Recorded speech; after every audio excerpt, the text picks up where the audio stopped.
Layla, people of the audience, today I'm here to tell you about failures. So, I know everybody has failed at least once in their life, but there's nobody who failed at once, let's be honest. People have failed many times. Something small from, not washing the dishes correctly, or, something big like getting into a car accident, or just not making it to one of their dream schools. But today I'm here to discuss how failures are being solved and dealt with, especially in my case.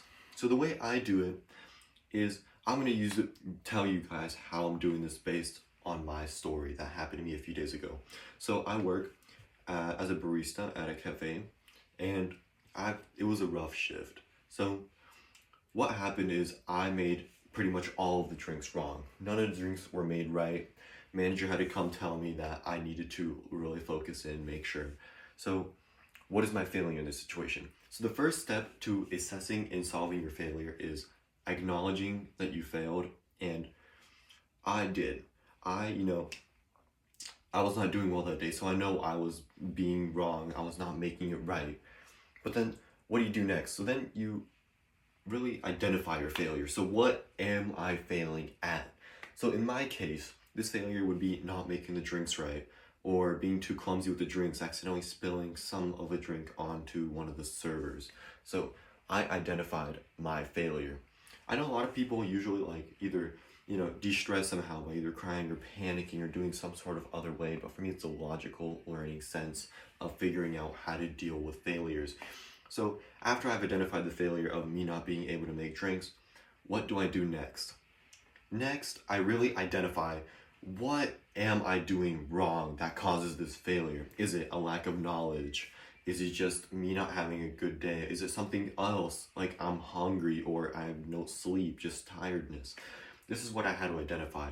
Turns out it was just a mix of all of those that I just listed.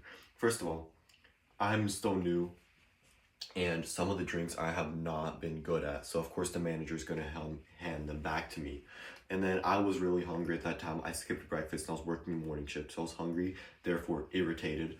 And my hands were shaky due to me being tired and getting low sleep last night. So I identified these issues. But then the most common rational decision from this point on is the fourth step. What do we do to fix these mistakes, or to fix the causes that cause your failures? So for me, I figured out that I should probably go to bed earlier that night, drink less energy drinks, then eat breakfast, because hunger really messed me up that morning. I identified my problem, and instead of just panicking after I spilled drinks after I got wrong, I had to identify the problem. I knew that I had to eat beforehand, get enough sleep, and just in general take my mind off the fact that I was messing up on these drinks. Now, that is in the long term for next time, but what did I do in that moment? So in that moment, I really had to relax, because then after messing up a lot of drinks, I started thinking about my mess ups, which caused me to stress out and panic even more. So what I did was I took a little time when it was slower and just took a few deep breaths, told me that it was okay and that I would be doing perfectly fine. So now, what is the fifth step? Well, the fifth step is making sure that your analysis of your mistakes, you apply to everything and not only the situation. So you want to make it not really like a brain analysis task, but more of a common occurrence that automatically happens whenever you know you're failing or you made a mistake. So, audience, Layla, I know we have all failed at times before, but again, use my 5 steps and look back on my situation to really learn what I did and how I did to manage my stress, the amount of mistakes I made in the future, and overall just better performance in life. Thank you.